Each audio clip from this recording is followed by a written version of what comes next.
gente vai falar do que hoje, Pimenta? Bom, hoje nós vamos falar sobre serverless na AWS. Vou trazer um case aqui usando um framework chamado SAM, S-A-M, né? Serverless Application Model. E a ideia é mostrar um pouquinho desse case, um pouquinho como funciona e como esse framework pode ajudar aí o desenvolvimento de serverless na AWS. Bom, pessoal, quem não me conhece ainda, eu sou o Flávio Pimenta, sou arquiteto de soluções na Syncidia, e eu vou trazer um case aqui, onde a gente teve um desafio aí para fazer algo robusto, performático e barato, né? E aí foi por isso que a gente escolheu serverless. Como que isso começou, né? Então, mais um pouquinho aqui do que eu vou falar, né? Como que foi esse caso de uso, um overview sobre a arquitetura que a gente utilizou,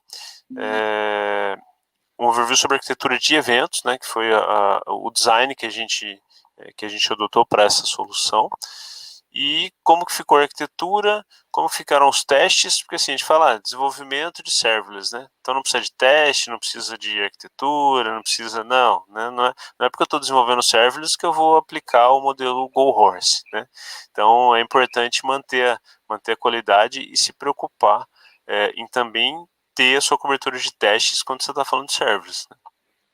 E finalmente o SAM aí, mostrar um pouquinho explicar um pouquinho como funciona e um pouquinho do potencial dele, né?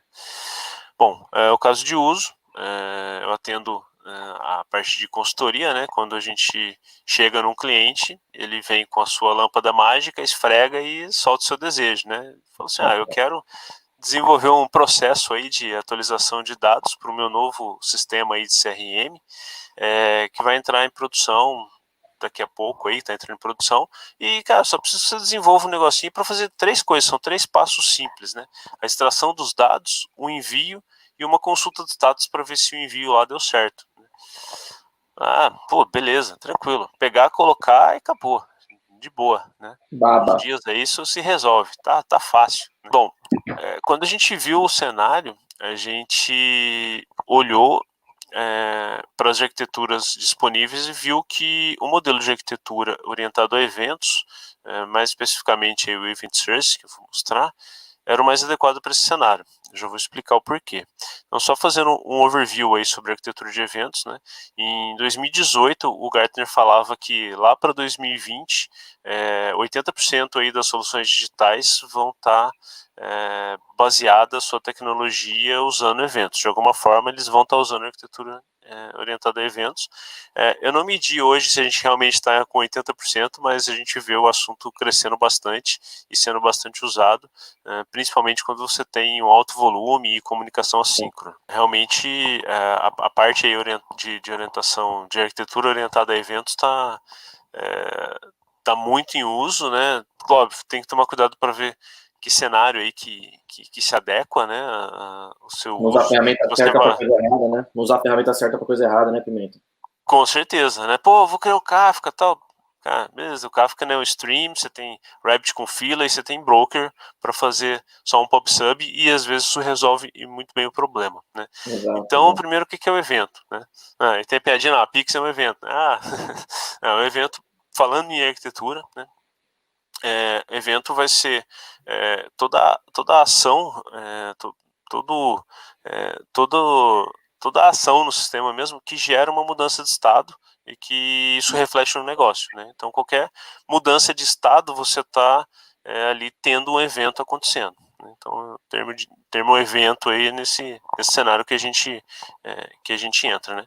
Então, só repassando, a gente tem várias abordagens aí para arquitetura em evento. Notificação é uma delas, para você, por exemplo, notificar que houve uma mudança, né?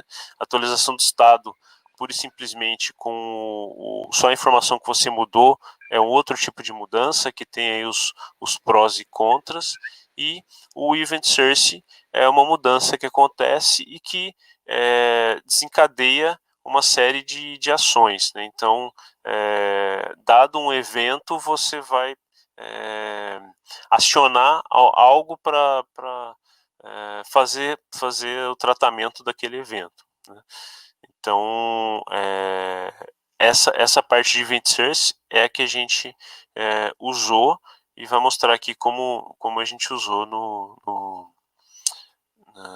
na AWS com serverless, né? Bom, então voltando, depois que a gente revisitou aí o conceito de arquitetura eventos, a gente voltou para o desejo do cliente, tá, ele precisa extrair, ele precisa enviar e ele precisa consultar status. Fácil, né? Só que não era assim, ele precisa extrair. Extrair era a parte mais fácil, né? Mas ele precisava extrair entidades, né, de domínio aí, que tinham dependências, e ele ia executar isso em blocos que a gente chamou de lote. E quando entrou o conceito de dependência no meio do caminho, é que o serverless começou a fazer mais sentido também. Por quê? Eu tenho lá uma entidade, por exemplo, pessoa. Eu vou extrair toda a tabela de pessoas e vou mandar para o CRM o volume de pessoas. Aí depois eu tenho endereço, por exemplo. Só que eu só posso mandar endereço se eu já tenho o cadastro de pessoas lá. Eu só posso mandar cônjuge se eu já tenho o cadastro de pessoa lá. Então eu tenho que extrair pessoa, mandar a pessoa. Depois que a pessoa foi enviado e o CRM falou, recebi, é que eu vou mandar o cônjuge. Mas eu posso extrair tudo e mandar de acordo com a dependência que eu tenho, né, para poder agilizar o processo e paralelizar. Então, o processo de extração, ele tinha várias origens para ler, né, de várias fontes diferentes aí de dados. Eu tinha que gerar um arquivo CSV, porque o CRM, a API do CRM suporta, né, um CSV no BARI para poder fazer o processamento em lote.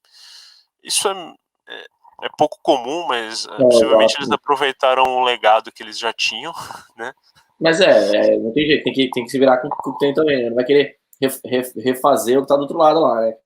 Não, justamente, a forma mais performática de colocar a quantidade de informações que a gente estava colocando lá era com essa API que usava um CSV. Cara, se eu tenho um dado que eu vou extrair do banco, mas eu preciso gerar um CSV, o que eu vou fazer? Eu vou gerar um CSV e vou persistir esse CSV no S3.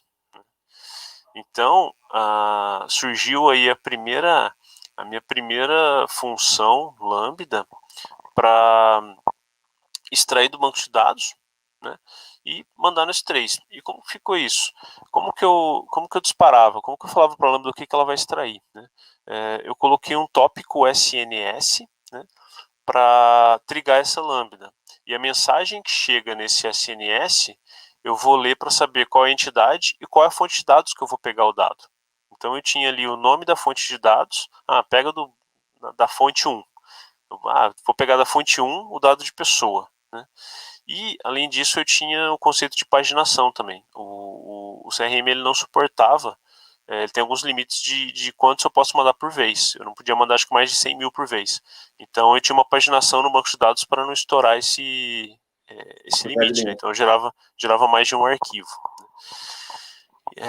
Com isso, o SNS, então, recebia essa mensagem, chegou essa mensagem no tópico, ele triga a Lambda. Então, eu não tenho nada no meio ali, nativamente, ele gera um evento para a Lambda recebe, né, o dado, lê o dado do banco de dados, gera um arquivo CSV e joga no S3. Né? Então, eu tenho aqui ilustrando a origem 1, a origem 2, eu estou em cima da origem 2, agora que eu vi. Tudo bem. Deixa eu diminuir um pouco Põe a minha mão nela, câmera põe aqui. a mão nela assim, ó. Ô, Pimenta, me diz Vamos uma resolver coisa. isso já. Me diz uma Pode coisa, falar. e o que starta essa função Lambda? Então, o tópico SNS. Não, desculpa, perdão. O que chama o SNS? Perdão. Aí já vou mostrar. eu chego lá. São vários pontos, tá? Essa função ficou responsável só por extrair e colocar no S3, né? Então ela ficou totalmente isolada e ficou muito simples, né? Eu vou ler do banco de dados e colocar no S3. Beleza, né? E eu podia rodar isso em paralelo, desde que as origens de banco aguentassem, né? Mas uma é um Postgres Aurora, outra era um Redshift, então eles aguentavam esse volume de leitura. Então, cara, essa funçãozinha de extração foi a primeira.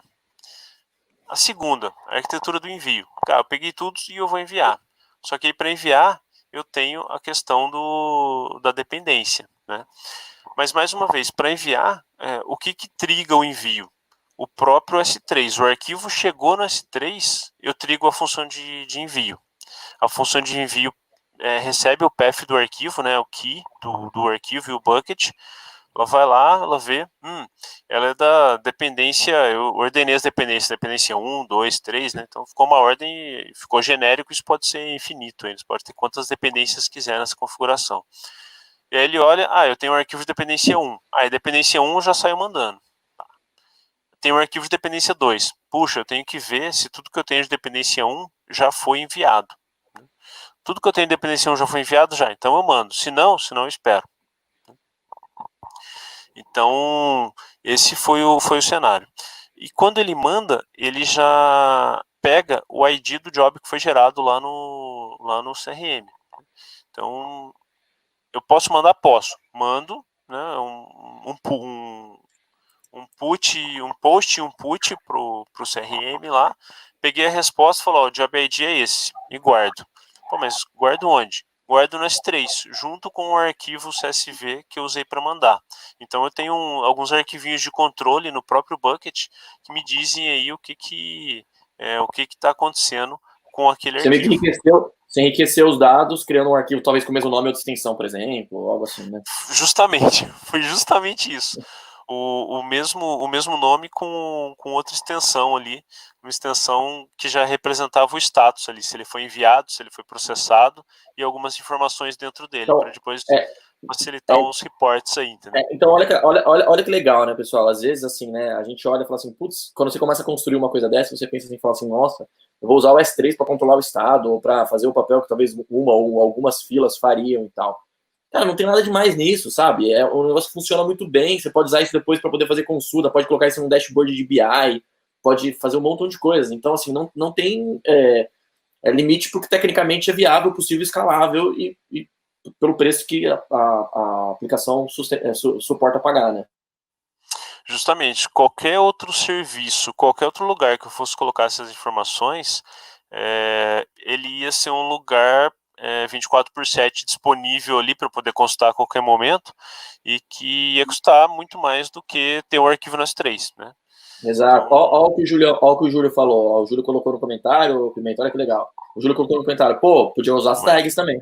De repente, outra ideia, né? De repente, podia usar tags para enriquecer e usar, fazer esses controles e tal. É uma outra ideia, não tem certo nem errado, né? sim, também. Também tem essa opção de tags. É que, por que a gente usou arquivo?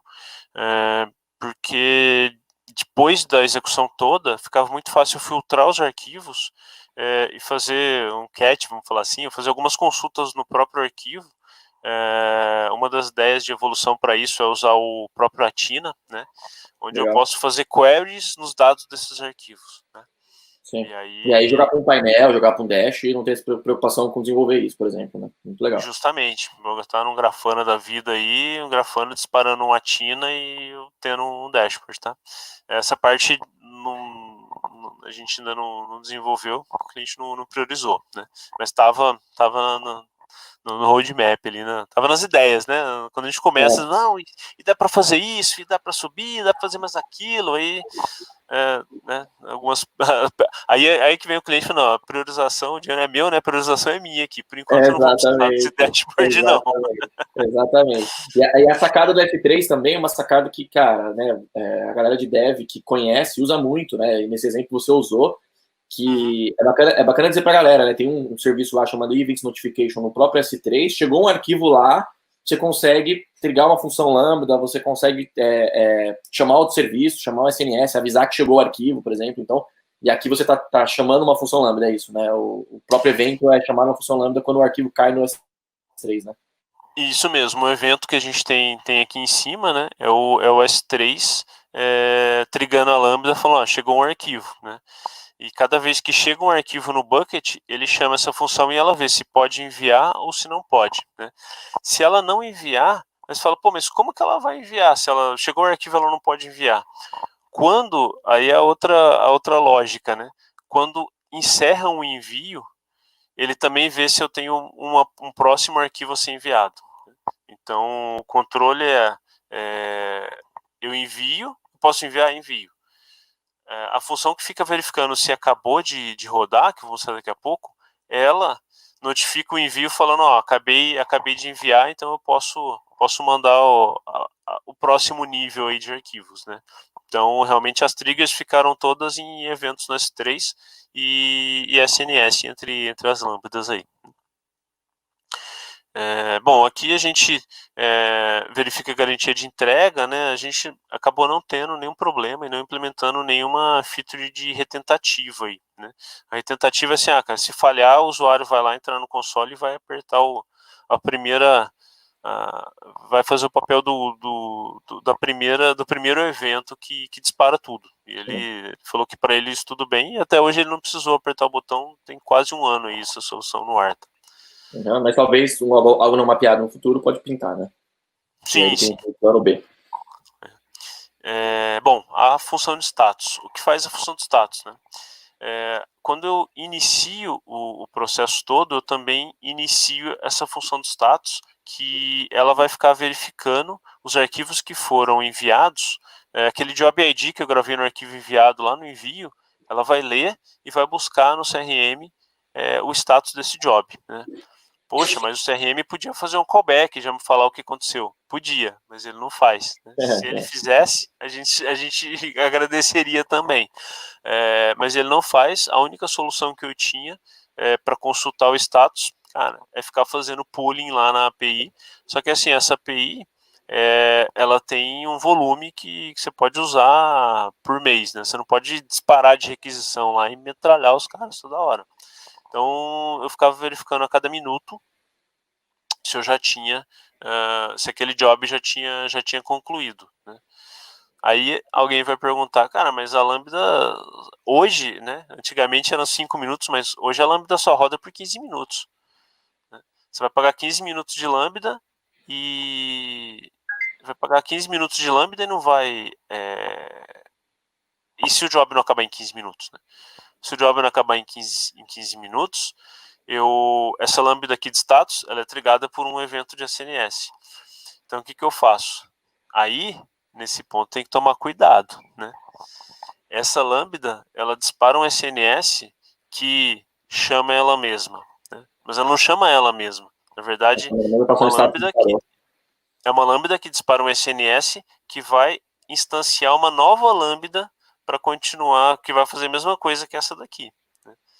Então, tem que ter um cuidado muito grande para você não entrar num loop infinito com esse cara, né? Você chama, putz, deu algum problema lá, não conseguiu consultar o status, ela chama de novo, né? Então a gente colocou ela disparar um SNS para também garantir aí a chamada por evento, porque se eu pegasse a lambda e chamasse ela mesma, eu poderia correr um problema maior aí de chamada cíclica, fora questões de permissão, uma lambda executar outra lambda. Então, tem uma série de questões de segurança aí de uma lambda chamar outra lambda, né, Flávio? Eu tive um caso real, tá, pessoal, de um cliente que foi fazer isso brincando, fazendo teste mesmo, esse tipo de coisa, e, cara, ele fez em poucos minutos $500. Então, assim, é infinito, né? É infinito. Então, assim, brincando ali, poucos minutos ele bateu $500 porque ele vacilou ali no pô, não eram duas só, era um conjunto de funções e ele acabou loopando elas. Loop em serverless, tem que tomar cuidado. E aí o que a gente fez para blindar isso, né? A gente usou o SNS para fazer a chamada e a gente limitou em 5 execuções. Pô, então se eu não conseguir pegar o status, normalmente a gente viu que o status vinha em 10, 20 minutos. Demorava mais, demorava 20. A gente falou, 2 execuções vai resolver. Vamos botar 5? E se em 5 vezes de 15 minutos, né, não resolver, com as 2 horas aí, se isso não resolver, aí vai ficar sem o status e... Manda um SMS avisando alguém. Depois manda um SMS avisando alguém aí.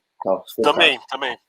A gente preparou um SNS para notificar no Slack também. Então, a gente tem algumas notificações no Slack desse processo preparadas.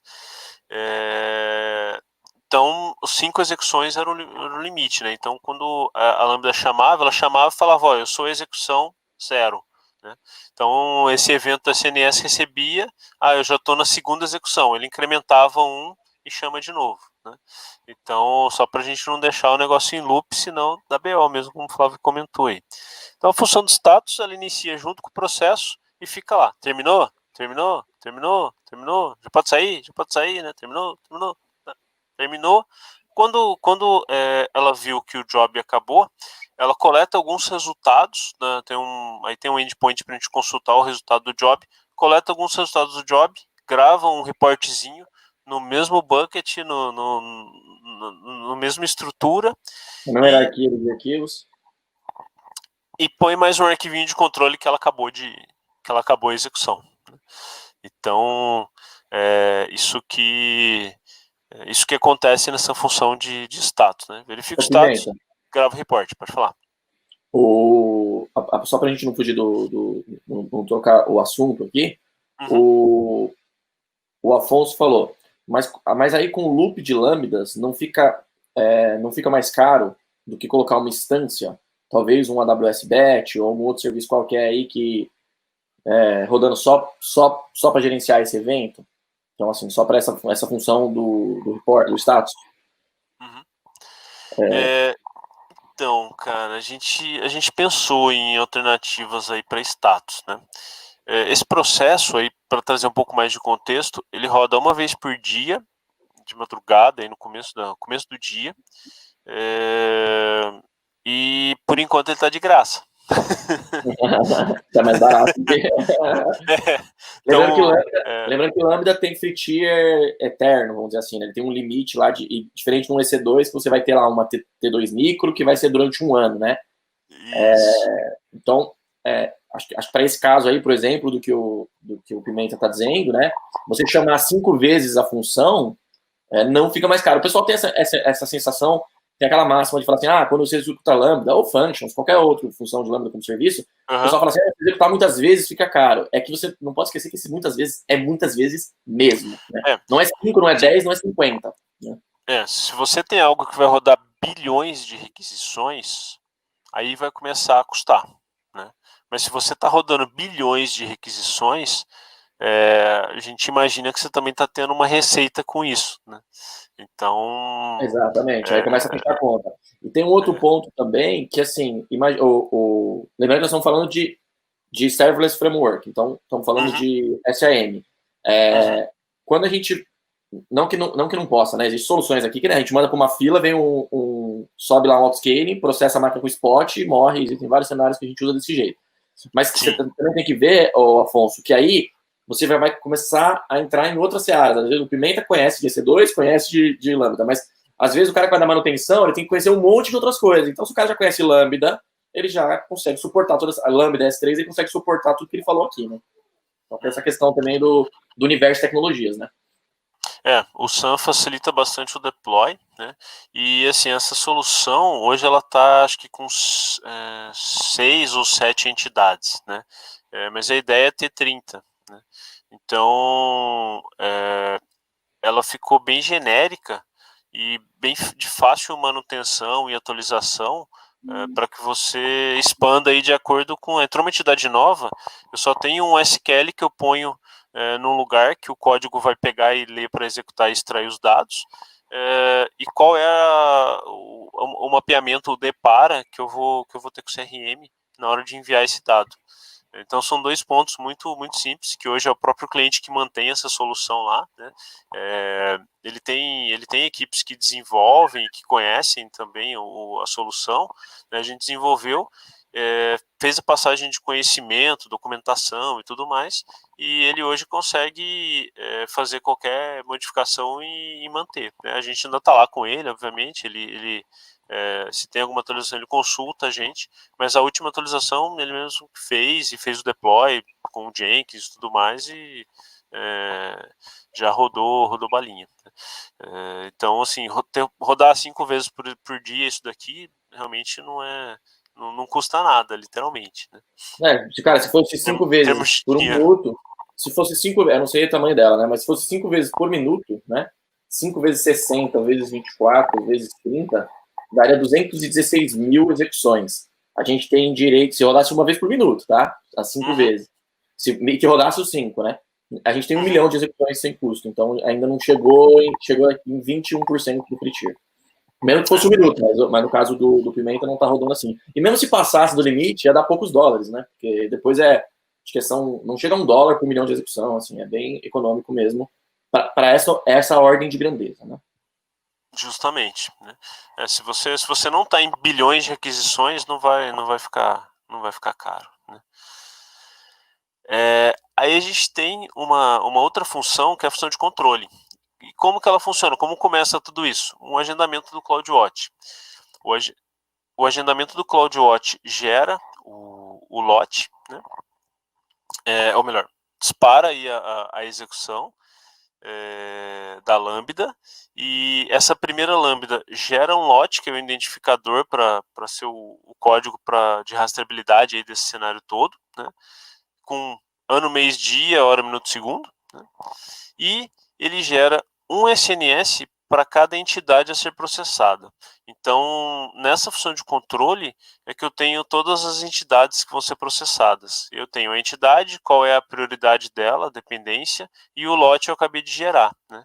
Que é meio que o lote, ele vai gerar o começo daqui do S3. Então, o começo daqui ali vai ser o lote, né? E cada envio, passou o caminhão de gás aqui, me desconcentrou. Se tiver um barulho de gás aí, ó, a live da quarentena é assim, né? Pelo menos se eu tiver que comprar o gás, né? Aí ferrou. Não, só semana que vem. Então, eu tenho um de reserva, não, mas se quiser comprar, tem um app legal aí, de um fornecedor de gás aí. Tá em RAID 1 aí, o seu, tá beleza. E, bom, então a opção de controle faz o quê? Ela é startada com o CloudWatch, ela gera uma data, né, gera um lote ali, que hoje a gente está usando data, é uma string, então pode ser qualquer coisa, e ela faz o envio, ela tem a lista dentro dela do quais são as entidade, dependência, e aí ela faz o envio. O legal disso é que isso ficou genérico a ponto de eu poder trocar a ordem das dependências ali, e aconteceu durante o projeto. O primeiro deploy, os caras vamos mandar isso. Putz, começou a dar lock lá no Salesforce, porque não posso mandar contrato junto, o contrato tem que ir separado. A gente colocou uma dependência a mais, foi lá, o contrato é 3, vai virar 4, e o que vem depois dele vai virar 5 e 6, e assim vai, né? Então, a gente troca a dependência, faz um novo deploy e está pronto, né? Se precisasse ficar muito genérico, a gente ia ler isso de algum lugar, mas não precisou. Então, essa primeira função, ela dispara a sequência que vai ser executada. E ela também dispara a função de status, que vai ficar verificando. E aí, acabou a função de status, tem o lote, onde ela vai buscar os jobs que estão concluídos ali, pegar o ID e mandar. E essa função, esse agendamento do CloudWatch, a ideia no futuro é que o sistema que gera os dados, que hoje vão lá para o CRM, que ele faça uma request para iniciar essa lambda. Mas hoje ele ainda não consegue fazer isso, ele ainda está em desenvolvimento e tudo mais. Então essa integração ainda não existe. Hoje está um agendamento. Amanhã pode ser um outro evento que dispara essa lambda. Então fica muito fácil você mexer na integração e acoplar aí com outras soluções, né? Se você já está preparado para tratar tudo com o evento. Você só troca o evento que vai iniciar a sua lambda. Então, como tudo começa com o CloudWatch, com a trigger do CloudWatch, que depois dispara um SNS, e aí os SNS, cada SNS dispara uma extração, acontece em todas as extrações quase que simultaneamente, e aí o envio é de acordo com a dependência, e a de status fica lá. E aí, acabou, né? Então, o desenho final, né? Deixa eu ver se eu não tô... agora ficou certinho, não tô tampando, não, tô com as 3 na cabeça aqui só. Calculado. Então, o desenho final, né? Acontece o agendamento do CloudWatch, gera aí uma identificação de controle, faz o envio de mensagens para iniciar a extração. Isso aqui acontece em paralelo para todas as dependências. Aqui está a origem 1 e origem 2, hoje são realmente duas origens, uma Aurora e um Redshift. O legal é que o driver dos dois é o mesmo Postgres. A linguagem dessas lambdas hoje é Python, né? Não comentei, mas Python e Go são as duas linguagens mais utilizadas na Lambda, as que mais performam, porque elas também são as que iniciam mais rápido.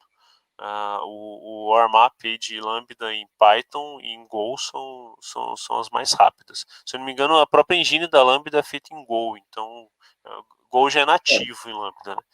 E até por isso, né? Python... Até por isso startar rápido. Até por startar rápido, trazer todas as dependências junto dela e tal, né? Não precisa ficar buscando e tal. Isso aí. E Python também, óbvio, vai dependendo da quantidade de dependências que você vai colocar ali, mas Python também performa muito bem. Né? Aconteceu a extração, os arquivos CSV vão para o S3. Chegou no S3, ele verifica se ele pode fazer o envio, envia e guarda o job no próprio S3. Né? A função de status fica verificando se acabou, grava o resultado. Então, com isso a gente fecha aí o ciclo de quatro funções lambda que acessam o banco de dados, que gravam no S3 e que se comunicam com eventos através de tópicos SNS, ou no caso da primeira aqui, o agendamento do CloudWatch. Né? E toda essa infra, o legal do SAM é que tudo que você está vendo nesse diagrama, com exceção do agendamento do CloudWatch, que a gente foi lá no CloudWatch e criou, porque era um só, falou, cara, a gente vai criar isso uma vez, então vamos lá, cria, tá lá, isso pode mudar no futuro, então tá fácil, o cliente viu onde que ele configura e tal. Tudo o resto que está aqui foi criado no deploy das próprias funções. Então eu não tive que... E até o agendamento do Pimenta, é o que você falou, foi uma conveniência, mas até o agendamento, se você quisesse colocar dentro do SM lá, você poderia colocar também, né? Sim, poderia. Que aí, nesse caso, a gente não colocou, porque o esforço de colocar e o cliente mudar, tipo, ter que fazer um deploy porque mudou o agendamento, a gente achou que nesse caso não valia a pena, né? E todas as triggers, né, a função de envio que faz uso das três é a que cria o bucket. Né? Ela cria o bucket, todo mundo que tem evento atrelado ao bucket já adiciona os eventos nesse bucket também. Tudo isso no template do próprio SAM, que na verdade é um template CloudFormation. Então é a sintaxe CloudFormation com algumas tags ali específicas, alguns recursos específicos, e tudo isso gera no build aí do próprio SAM. Tá? Então, passando as tecnologias que a gente usou, o banco de dados era um banco relacional e engine do Postgres, né? Linguagem Python, a gente usou S3, Lambda, e o custo de tudo isso, incluindo o storage no S3, né? A gente estimou em menos de $1 por mês. Vai ficar fácil. Nem sei se está custando tudo isso, tá?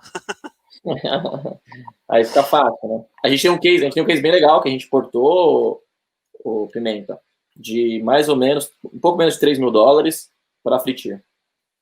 Olha porque aí era burst total, era viralização, né? Viralizava, saía na Globo, saía no jogo, aí viralizava, só que acontecia uma vez por semana, entendeu? Aquele pico instantâneo que realmente é bem... É uma das aplicações muito boas também para servers. Exato.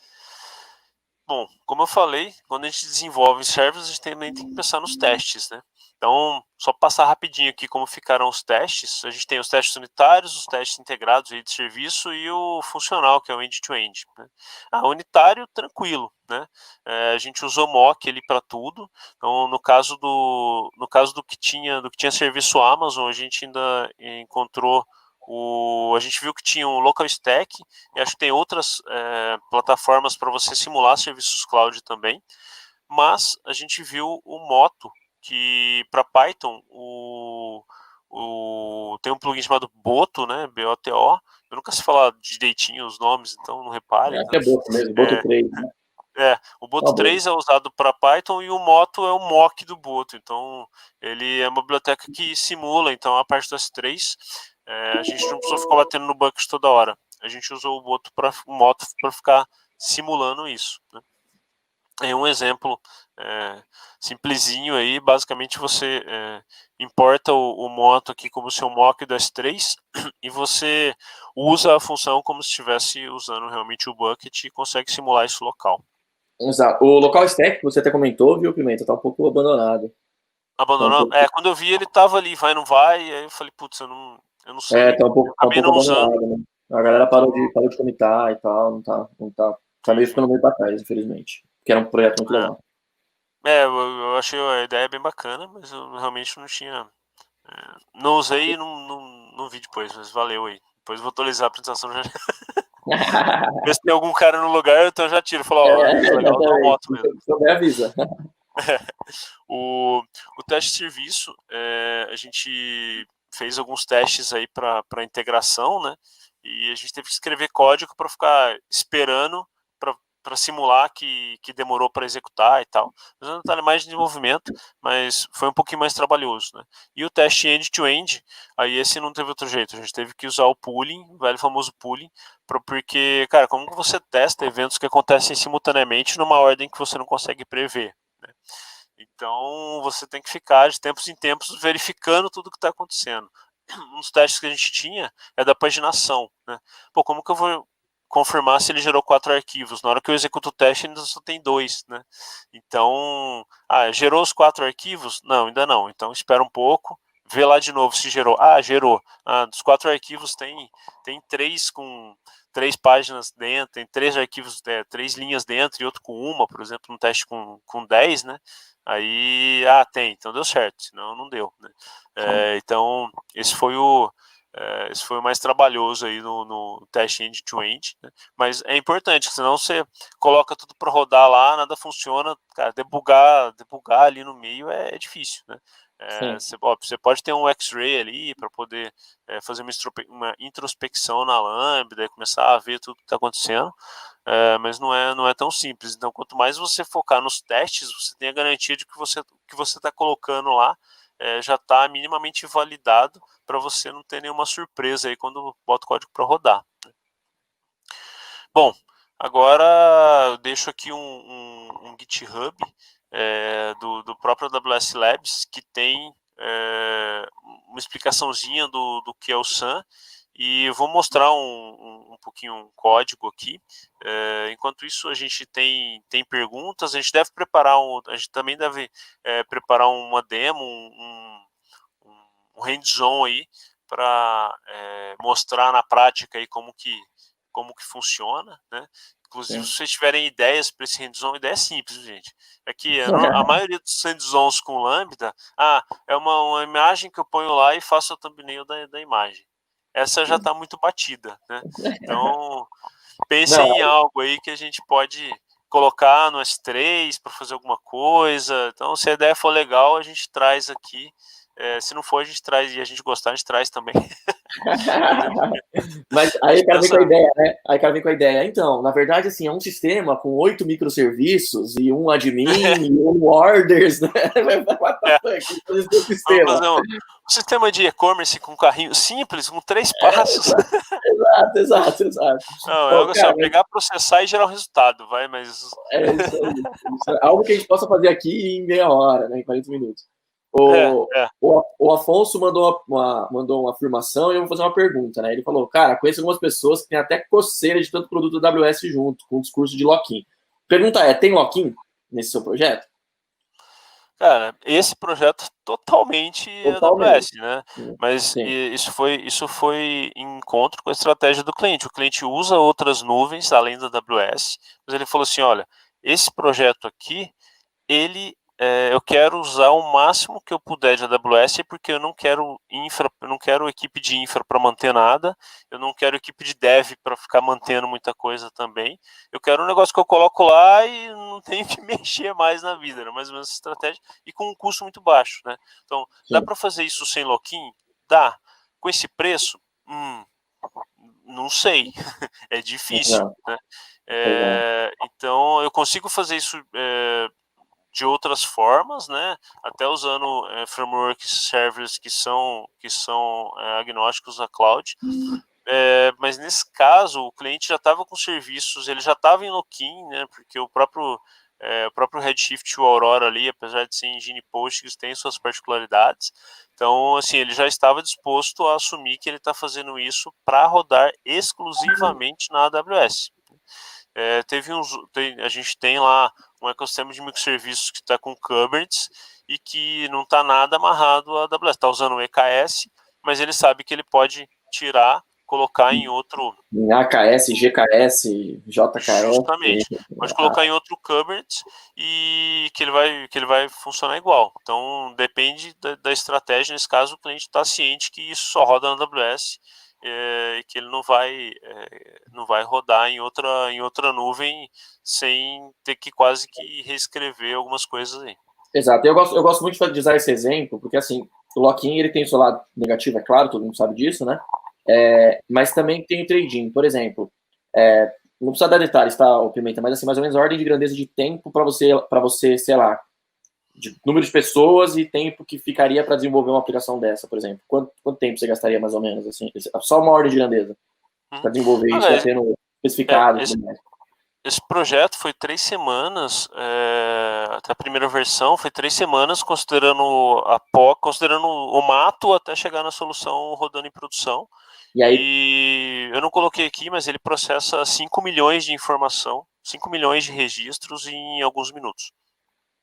E aí você, né, ficou aí mais ou menos 3 semanas trabalhando, tem um pouco do trabalho que se fosse essa solução ou não ia ter que ter, né? Especificação, entendimento e tal, tudo mais. Sim, teve idas e vindas aí, principalmente a questão da prioridade ali, teve um trabalhinho.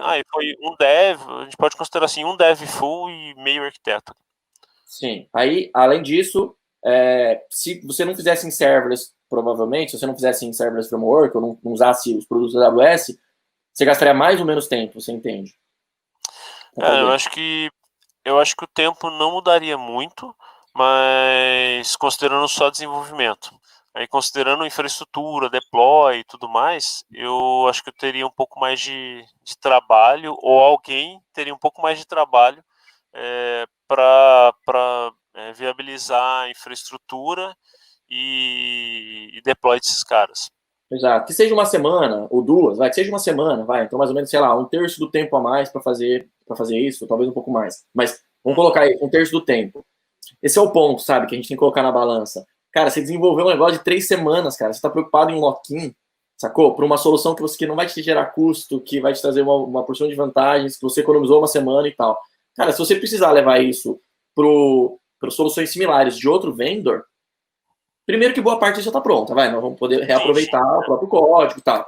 Então vai ser mais uma semana, ou talvez mais 2 semanas que seja, entende? Então, isso que tem que ser colocado na ponta do lápis. Esse caso desse meu cliente, que eu gosto muito de dar exemplo, ele ficou muito tempo preso nessa questão de lock-in também, e foi um projeto parecido com esse, talvez até um pouco mais simples, sabe, Pimenta? Esse projeto desse cliente até um pouco mais simples. Cara, ficou um dev que não sabia fazer, demorou 3 semanas. Não sabia nem o que era, nem se era de comer ou passar no pão. A gente ajudou ele, e ele colocou em 3 semanas para rodar no ar, e economizou $2.500 por mês. Cara, se ele tiver que refatorar aquilo para sair desse vendor, o mês já tá pago, entende? Acho que essa ponta que a galera fica muito xiita nessa situação de não, lock-in não pode ser, lock-in não pode ter. Eu acho que assim, tem que colocar na balança, né, cara? Quais são os prós e os contras quando você tem ou não lock-in, para você ver se compensa ou se não compensa. Às vezes compensa e às vezes não também, né? É uma solução que ela não é acessada por cliente, não é acessada de fora, não tem uma perspectiva de crescimento de uso. Cara, é um processo que vai rodar todo dia de manhã para integrar dados importantes que vão para o CRM, que vai para o comercial, né, cara? Então, era um cara para realmente ser rápido, barato, estável. É algo que agrega, mas que não pode ter um custo, e o custo de manutenção também, né? Pô, se eu ponho no EC2 e EC2 cai, eu ponho no EC2 eu tenho que manter sistema operacional, tem uma série de... monitoramento, disco estoura, né? Qualquer coisa, justamente, né? Performance acaba, né? Aumenta o número de registros. De preocupações a mais ainda. Aumenta o número de registros, a performance não dá mais, tem que aumentar o EC2, tem que autoescalar, e aí começa a ter outras coisas, né? Então, falando um pouquinho aí do SAM, né? De pré-rec, ele tem aí o CLI que você precisa ter, é um clizinho do Sun em Python, é bem tranquilo. As ideias que ele sugere,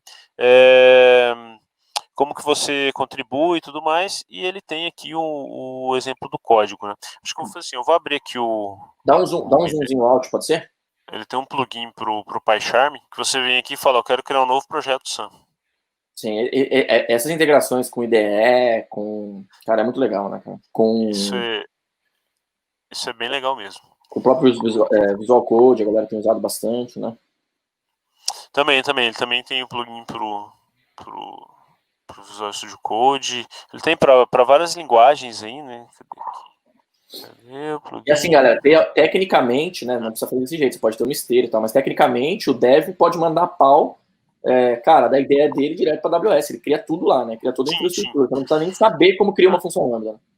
O deploy, os primeiros deploys a gente fez na mão, era sun build e sun deploy. Depois a gente pegou esse comando e botou no SH dentro do Jenkins. Sim, tá lá. Sim, aí faz aprovação, promoção, tudo mais. É isso aí. Vou colocar Python 3.7. Vou pegar. Ele tem até um exemplo com Dynamo aqui já. Vou pegar o Hello World mesmo, só para mostrar. Então eu estou criando um novo projeto Sun. Estou criando? Vampi. Não me deixe só. Os deuses da demo, né? Se os deuses da demo ajudarem. Ele está processando. Enquanto ele processa, eu já vou para um plano B aqui.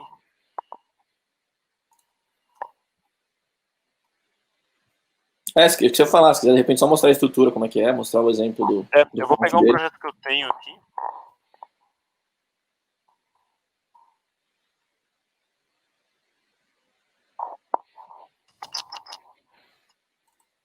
Deixa eu ver.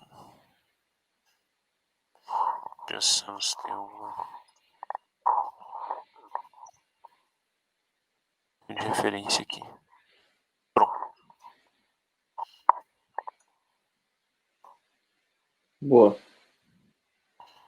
Acho que aqui vai ficar melhor.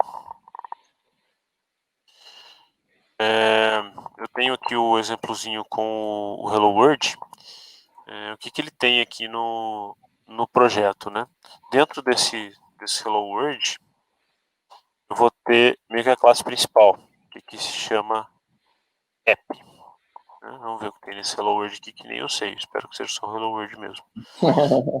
Sim. Então, ele tem uma função principal, né?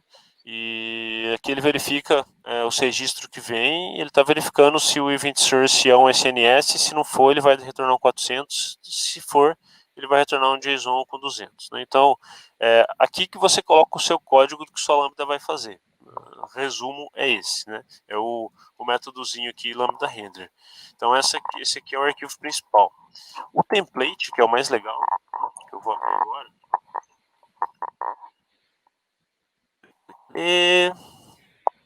template, tá aqui, ó.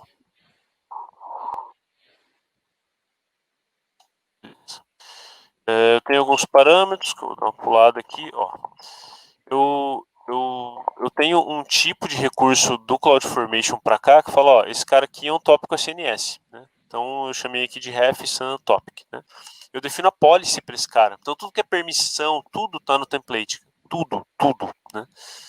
Só aquele CloudWatch lá que não tava na minha arquitetura, né? Ah, sim, mas aí é porque você não quis, né? Você poderia ter colocado aí. Porque eu não quis, não tava porque eu não quis, porque também daria, né? Uhum. Então, ele depende do tópico, a policy depende do tópico, né? Aí tá aqui tudo que o tópico vai poder fazer. Eu vou passar rápido aqui só pra gente descer aqui. A policy da lambda, essa lambda ela depende do tópico e da function. A function vai ter esse nome que eu estou usando aqui como parâmetro. Ela vai precisar do SNS, ela vai ter policy aí para o SNS e para invocar a lambda, que na verdade nem precisou. Não, é que esse aqui é o hello world, perdão. E a origem do tópico é essa daqui, o source do tópico eu também passei como parâmetro porque ele foi gerado ali em cima, né? Então ele cria o tópico, cria a policy e aqui é a lambda em si. daqui o que define o template da Lambda. Ela depende do tópico. O handler, que é a função principal, está na package aqui Hello World, app, e é aquela funçãozinha lá, Lambda Handler. Se eu der outro nome para essa função, vou alterar o nome aqui.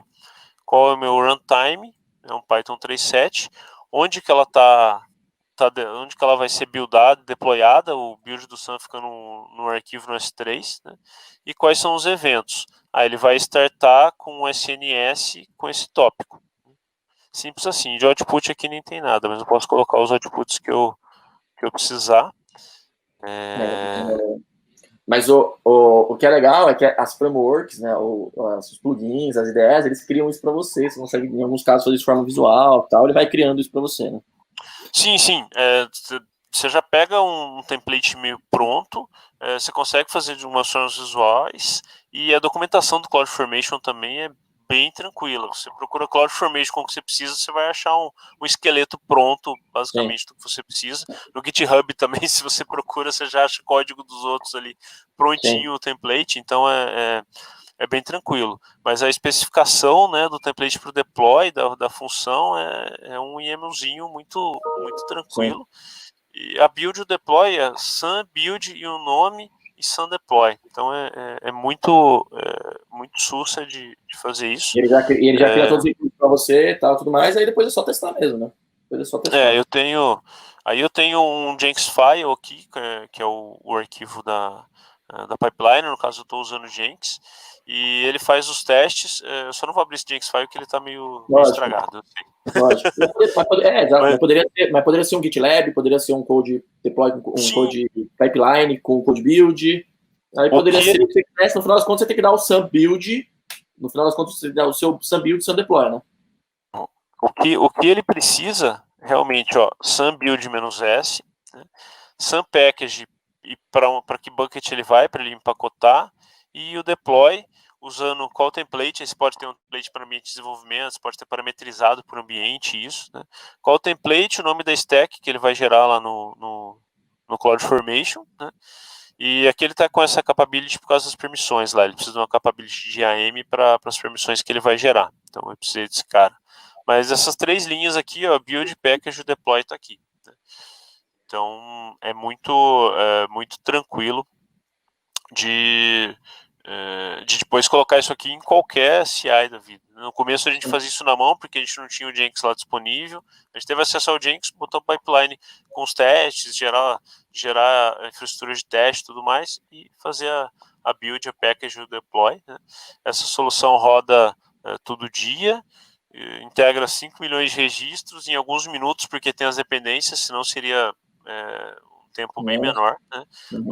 A gente chegou a rodar com menos dependências, e aí começou a demorar mais, porque deu um monte de lock lá do lado do CRM. Então a gente teve que ir um por vez, né? Mas isso atendeu aí a necessidade do cliente, né? Sim, então... e em geral o limite aqui, e o que é mais maluco é isso, né, cara? Você tem um trator, né? Se você tem, eu brinco que é um exército de minions, né? Se você quiser arrebentar esse banco, arrebentar o Salesforce lá, você manda ver, cara. A questão é que o limite não está aqui, o limite está no resto, e você tem que controlar esses limites para você não estourá-los, né? O limite, por exemplo, o banco, esse tipo de coisa, né? No começo a gente estourou no ambiente de dev, que é um ambiente mais limitado, a gente estourou lá.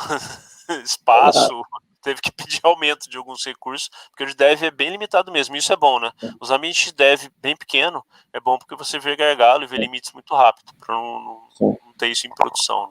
Sim. Pimenta, obrigado demais, sem palavras. É nóis. É isso aí. Valeu, senhor.